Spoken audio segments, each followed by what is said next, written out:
Ba'zan birgina nigoh, birgina noto'g'ri bosilgan qadam butun hayotingizni ostin-ustun qilib yuborishi mumkin ekan. Men dugonam Dilnozaga xiyonat qilishni istamasdim. Lekin uning akasi Jamshidning ko'zlaridagi o'sha olov meni o'ziga tortib ketdi. O'sha tunda yomg'ir sharros quyayotgan, momaqaldiroq gumburlagan o'sha tunda biz chegarani bosib o'tdik. U meni shunday ehtiros bilan quchdiki, men do'stlikni ham, vijdonimni ham unutdim. Ertalab ko'zlarimni ochganimda esa faqat bo'shliq va qo'rquv qolgandi. Bu hikoya mening eng katta xatoyim va eng katta sevgim haqida. Assalomu alaykum mening aziz sirdoshlarim. Momoni hikoyalari kanaliga xush kelibsiz. Bugun sizlarga aytib beradigan voqeam shunchaki bir sevgi hikoyasi emas. Bu inson qalbining eng chuqur burchaklaridagi kurash, sadoqat va xiyonat, do'stlik va ehtiros o'rtasidagi ingichka chiziq haqida. Mening ismim Laylo. Hozir 22 yoshdaman. Bolaligimdan dugonam Dilnoza bilan birga o'sdik. Uning uyi biznikidan uncha uzoq emasdi, atigi 2 ko'cha narida. Biz egizakdek edik, maktabga birga borardik, darsdan keyin birga o'ynardik, sirlarimiz ham bir edi. Dilnozaning uyi mening ikkinchi uyimga aylanib qolgandi. Ularnikiga borganimda har doim bir inson meni o'ziga tortardi. Bu Dilnozaning akasi Jamshid edi. U mendan 4 yosh katta. Jiddiy, kamgap, lekin ko'zlarida qandaydir sirli uchqun bor yigit. Bolaligimizda u bizga e'tibor ham bermasdi, shunchaki singlimning dugonasi deb qarardi. Lekin yillar o'tib men ulg'ayganim sari uning nigohlari o'zgara boshladi. Avvaliga Jamshid menga oddiygina "Salom, yaxshimisiz?" derdi xolos. Ammo men 17-18 yoshga to'lganimda u menga boshqacha.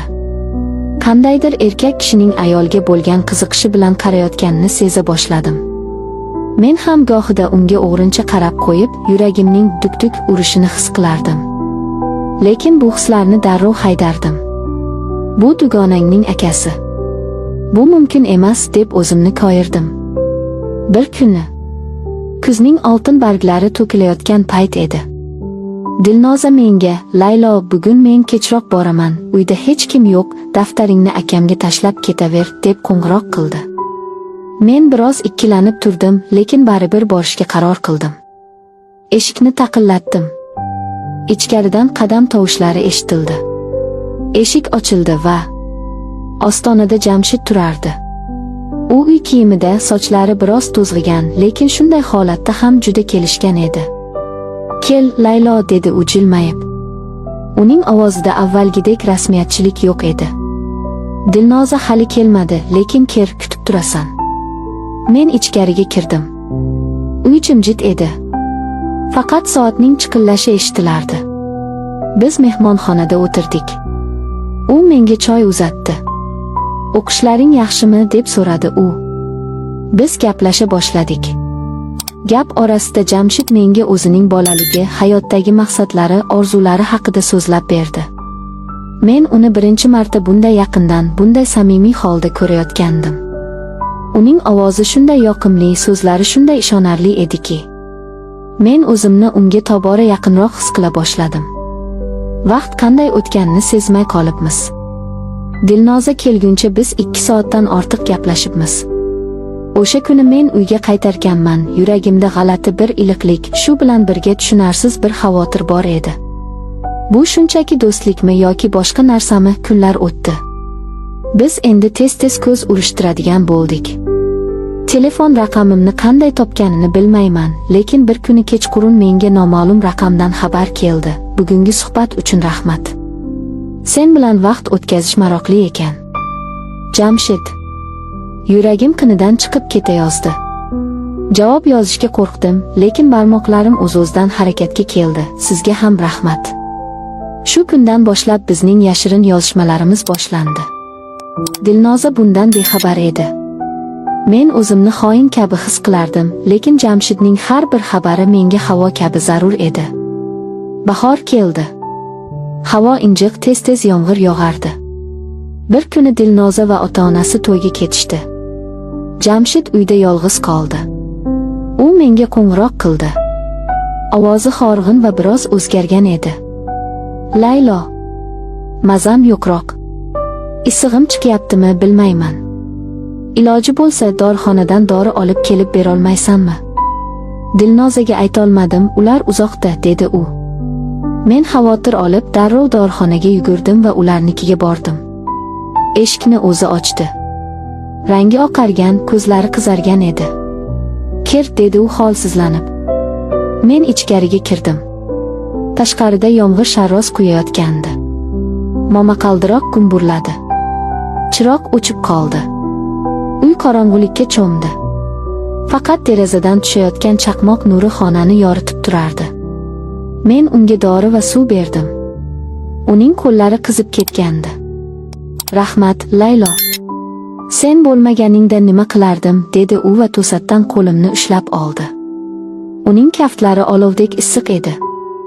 Men qo'limni tortib olishga harakat qildim, lekin u qo'yib yubormadi. Uning nigohlari. O'sha tunda uning ko'zlarida kasallik emas, balki boshqa bir dard, ehtiros va muhabbat dardi borligini ko'rdim. "Men seni birinchi uchratgan kunimdan beri boshqacha his qilyapman", dedi u pichirlab. "Sen mening hayotimdagi eng muhim inson bo'lishing mumkin. Men seni sevaman." Bu so'zlar yuragimni teshib o'tdi. Men ham uni sevishimni, lekin dugonamdan, ota-onamdan qo'rqishimni aytmoqchi bo'ldim. Ammo tilim aylanmay qoldi. U menga yaqinlashdi. Juda yaqin. Uning nafasi yuzimni kuydirardi. "Qo'rqma", dedi u va lablari labimga tegdi. Bu mening birinchi bo'sam edi. Dunyo aylanib ketgandek bo'ldi. Men qarshilik qilolmadim. Vujudim yillar davomida kutilgan bu yaqinlikka tashna ekan. Biz o'sha tunda chegaralarni buzdik. U meni shunday ehtiyotkorlik va ayni paytda shunday ehtiros bilan quchdiki, men qiz bolalik iffatimni, g'ururimni, dugonamga bo'lgan sadoqatimni hammasini o'sha xonada qoldirdim. Yomg'ir tinmadi. Bizning ehtirosimiz ham tinmadi. Tongga yaqin men uyga qaytdim. Kiyimlarim, sochlarim to'zg'igan, ko'zlarimda ham baxt, ham dahshatli qo'rquv bor edi. Endi nima bo'ladi degan savol meni ichetimni kemirardi. Ertasi kuni men Dilnozaning ko'ziga qaray olmadim. U menga kulib gapirsa, men yerga kirib ketgudek bo'lardim. Men uning akasi bilan, uning uyida. Jamshid esa o'zgardi. U endi menga singlimning dugonasi emas, balki o'z ayoli kabi munosabatda bo'lardi. Uchrashuvlarimiz ko'paydi. Yashirin bo'lsalar, o'g'rincha teginishlar. Lekin sir hech qachon uzoq saqlanmaydi. Bir kuni Dilnoza telefonimni so'rab oldi. Men ichimdagi rasmlarni, xabarlarni o'chirishni unutgan edim. U hammasini ko'rdi. Dugonamning yuzi oqardi. U menga qaradi. Uning ko'zlarida g'azab emas, cheksiz alam va ishonchsizlik bor edi. "Laylo, bu nima?" dedi u ovozi titrab. "Sen va akam qachondan beri?" Men yig'lab yubordim. "Kechir, Dilnoza. Men xohlamagandim. Biz bir-birimizni sevib qoldik", dedim. U telefonni uloqtirib yubordi. "Sevgi, sen mening dugonamsan. Akam, qanday qilib? Sizlar meni ahmoq qilib yuribsizlarmi?" deb baqirdi. O'sha kuni bizning do'stligimizga dars ketdi. U uydan chiqib ketdi. Men esa yolg'iz qoldim. Kechqurun Jamshid meni chaqirdi. Biz o'sha eski choyxonada uchrashdik. "Dilnoza bildi", dedim yig'lab. Jamshidning yuzi jiddiy edi. U qo'limdan tutdi. "Qo'rqma. Men erkakman. Men javob beraman. Men seni shunchaki o'ynatib tashlab ketmayman. Biz uylanamiz", dedi u qat'iy. Bu so'zlar menga taskin berdi, lekin oldinda eng katta sinov turardi, ota-onalar. Jamshidning onasi. U juda qattiqqo'l ayol edi. Dilnoza unga hammasini aytib bergan ekan. Meni chaqirtirishdi. Ularning uyga borganimda xuddi sud zaliga kirgandek bo'ldim. Jamshidning onasi menga nafrat bilan qarardi. Qizim, sen bizning tuzimizni yeb, qizim bilan dugona bo'lib yurib, endi o'g'limning boshini aylantirdingmi, dedi u zaharxanda bilan. Dugonangning akasiga tegish. Bu qanaqa betga choparlik? Odamlar nima deydi? Men jim turardim. Ko'z yoshlarim yuzimni yuvardi.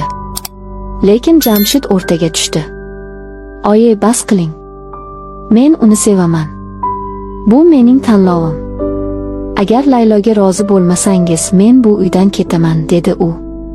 Onasi o'g'lining bu qadar qat'iyatini ko'rib biroz tisarildi. Lekin baribir norozi edi. Dilnoza, mening eng yaqin dugonam.